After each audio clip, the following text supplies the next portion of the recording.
Friends, मेरा नाम है Aarti and welcome to software programming classes. अगर आपने अभी तक हमारे चैनल को सब्सक्राइब नहीं किया है तो सब्सक्राइब कर लीजिए एंड बेल आइकन को भी प्रेस कर दीजिए, जिससे कि हमारे वीडियो के सारी नोटिफिकेशन आपके पास आते रहेंगे। अब तक की सीएसएस की वीडियो में हमने कलर प्रॉपर्टीज को पढ़ा है, जो कि बहुत ज़्यादा इम्पोर्टेंट होती है। अब हम आगे अपनी सीएसएस की सीरीज को स्टार्ट करने वाले हैं।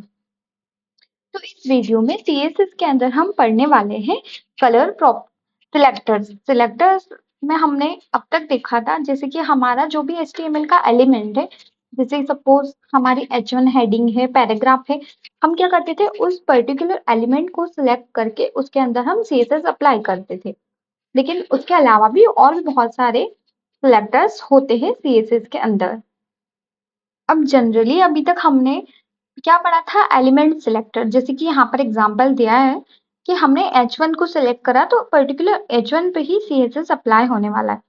बट अगर हम यहीं पर बात करें यूनिवर्सल सिलेक्टर की, तो यूनिवर्सल सिलेक्टर में क्या होगा, हमें इस स्टार का यूज करना होगा। इस स्टार को क्या बोलते हैं, हम एस्टेरिस्क भी बोलते हैं। तो इस स्टार का यूज करेंगे और हम कर्ली ब्रेसेस को लिखेंगे एंड इसके अंदर हम जो भी CSS की प्रॉपर्टी अप्लाई करेंगे वो क्या हो जाने वाली है, कंप्लीट हमारा जो भी HTML का पेज है उस पे पूरे पे अप्लाई हो जाने वाली है। तो हम जो ये यूनिवर्सल सिलेक्टर है इसको हम एक बार अपने कोड के अंदर करके देखने वाले हैं, जिससे कि हमें ये इजीली समझ आने वाला है।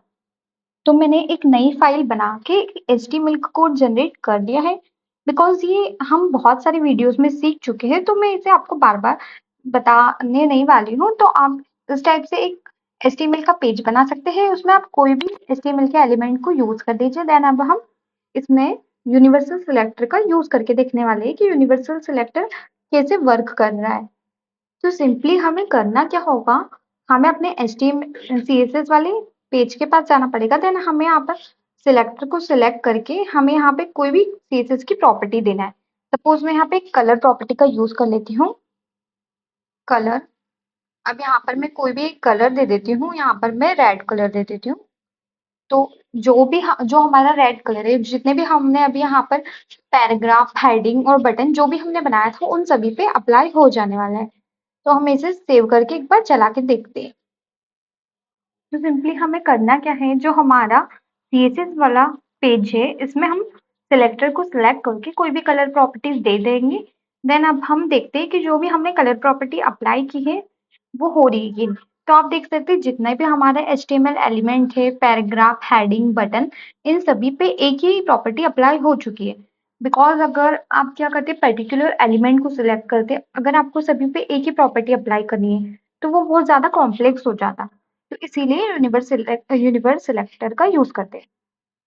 ठीक है, इसीलिए हम यूनिवर्सल सिलेक्टर का यूज करते हैं, जिससे हम इजीली अपने सारे जितने भी HTML एलिमेंट है उन पे हम एक प्रॉपर्टी अप्लाई कर सकते हैं। तो आइए अब चलते हैं हम अपने नेक्स्ट सिलेक्टर के पास।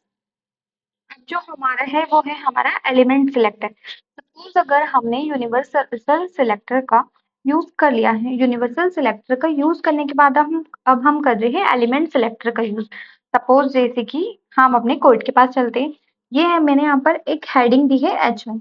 अब मैं क्या चाहती हूँ कि जो ये हमारी H1 हेडिंग है इसमें क्या हो, ग्रीन कलर हो जाए और जो बाकी के पैराग्राफ और बटन है इसमें रेड कलर ही रहे। तो अब मैं क्या करूंगी, यहाँ पर उस हेडिंग को सिलेक्ट करके उसमें कलर दूंगी। तो मैं यहाँ पर कलर दे देने वाली हूँ ग्रीन।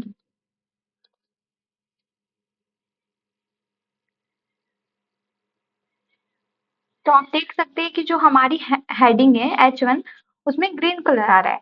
बट हमने तो यहाँ पर यूनिवर्सल सिलेक्टर का यूज किया है। पर होता क्या है एक्चुअली में, कि जैसे कि आपने यूनिवर्सल सिलेक्टर का यूज किया है तो अभी उसकी हाईएस्ट प्रायोरिटी, तो सारे जितने भी HTML एलिमेंट है उनमें जो रेड कलर आ जाने वाला है। लेकिन अगर आपने फिर किसी सिलेक्टर को सिलेक्ट करके यूज कर लिया है तो फिर उसकी हाईएस्ट प्रायोरिटी होगी।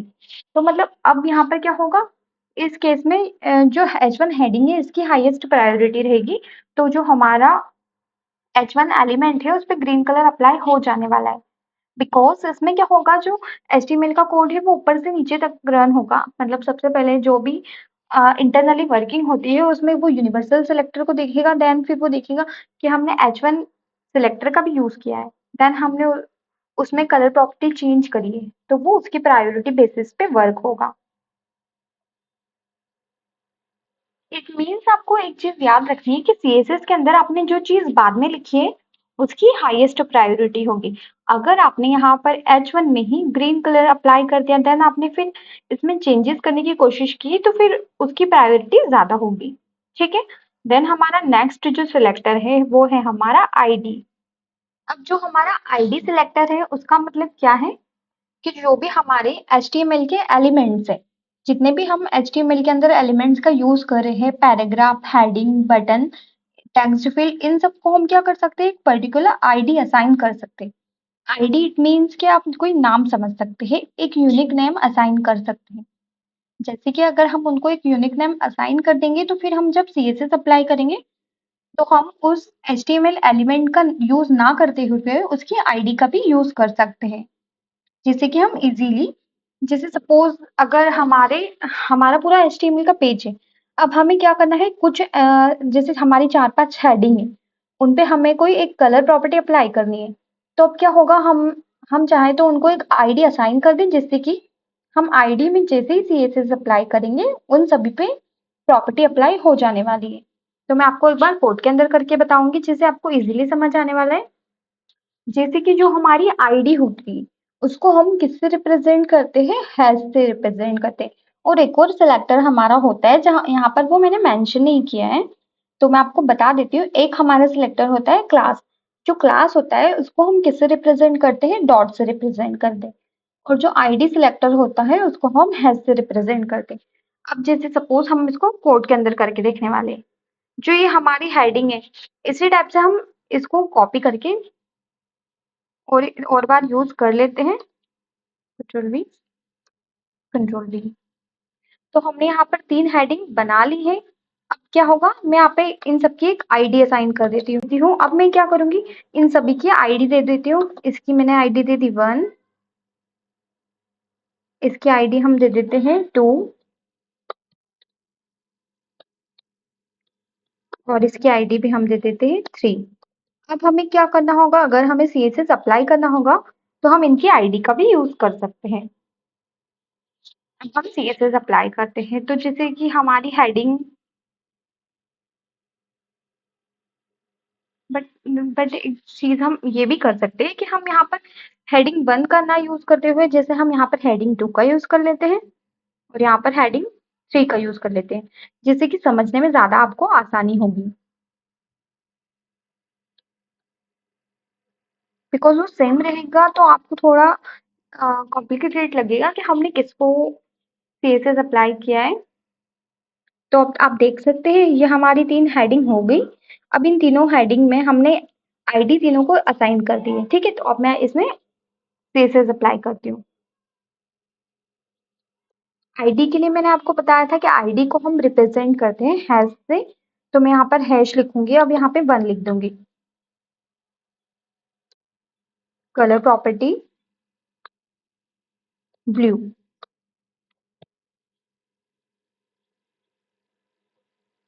तो अब हम देखते हैं कि हमारी कलर प्रॉपर्टी अप्लाई हुई या नहीं हुई। तो आप देख सकते हैं जो हमारी हेडिंग 1 है इस पे हमने ब्लू कलर सिलेक्ट कर लिया। मतलब हमने पहले तो इसमें कलर दूसरा दिया था ग्रीन, बट अगर मैंने आपको बताया था ना प्रायोरिटी बेसिस पे वर्क होता है, तो अब हमने क्या करा है, इसकी जो आईडी है उसमें हमने कलर दे दिया ब्लू। तो अब यहाँ पर ब्लू कलर आ रहा है। इसी टाइप से हम दूसरी हेडिंग का भी कलर दे देते हैं। इसकी आईडी हमने सिलेक्ट कर ली और इसमें हमने कलर दे दिया।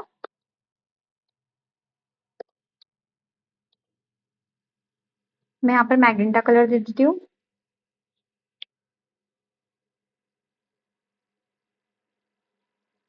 तो आप देख सकते हैं इस पे भी कलर हमारा अप्लाई हो चुका है। तो इस टाइप से आप आईडी सिलेक्टर का भी यूज कर सकते हैं। ठीक है, और एक और हमारा सिलेक्टर होता है क्लास। एक और चीज, जैसे कि हमने यहाँ पर आईडी दी है हेडिंग 3 को, 3 आईडी हमने दे दी है। ठीक है, तो आप चाहे तो ये सेम आईडी आप पैराग्राफ को भी दे सकते हैं। जैसे कि मैं ये आईडी पैराग्राफ में भी अप्लाई कर देती हूँ। तो उससे क्या होगा कि जो हमने प्रॉपर्टी हेडिंग में सेट करी है वो पैराग्राफ पे भी हो जाएगी। आप देख सकते हैं कि जो हमारी हेडिंग 1 है और पैराग्राफ है, इन दोनों में सेम प्रॉपर्टी अप्लाई हो चुकी है क्योंकि मैंने क्या किया है, इन दोनों की जो आईडी है वो सेम दे दी है। बस आईडी क्या होती है, यूनिक होनी चाहिए। अब जैसे कि आप दोनों की सेम आईडी दे देंगे, उससे क्या होगा, कंफ्यूजन होगा और ये एक बहुत बैड प्रोग्रामिंग होती है। तो आपको एक बेस्ट प्रोग्रामर होने के लिए आपको सभी चीज़ों की आईडी यूनिक रखनी चाहिए, जिससे कि आपको कोड रीयूजेबिलिटी बढ़े और आपको इजीली कोड समझ आए। ठीक है? तो इस टाइप से हम इसकी आईडी भी सेट कर सकते हैं। अब हम आगे पढ़ने वाले हैं। सपोज मैंने बताया था आपको, हमारे पास एक और सिलेक्टर होता है, क्लास सिलेक्टर। क्लास जो सिलेक्टर होता है उसे हम डॉट से रिप्रेजेंट करते हैं। तो अब क्या होगा, जैसे कि मैंने आपको अभी बताया कि जैसे हमारे पास बहुत सारे एलिमेंट्स, अब हम चाहते हैं कि उन सभी में एक ही प्रॉपर्टी अप्लाई हो जाए, तो हम उनको सेम आईडी ना देते हुए हम उन्हें एक सेम क्लास के अंदर डाल देंगे। जिससे क्या होगा, हम उन सभी, जैसे स्टूडेंट क्या होते हैं, जैसे 5th क्लास के स्टूडेंट एक अलग क्लास में होते हैं, 6th क्लास के स्टूडेंट अलग, तो हम सारे एलिमेंट को एक क्लास के अंदर रख देंगे, जिससे क्या होगा, हम उसमें इजीली प्रॉपर्टी अप्लाई कर सकते हैं। तो जैसे मैं आपको बता देती हूँ।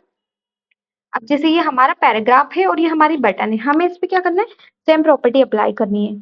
तो मैं क्या करती हूँ, इस इन दोनों को एक सेम क्लास में दे देती हूँ। क्लास, क्लास का नेम हम कुछ भी ले सकते हैं। मैं यहाँ पे ले लेती हूँ माई क्लास। ठीक है, यही सेम क्लास में बटन को भी दे देती हूँ।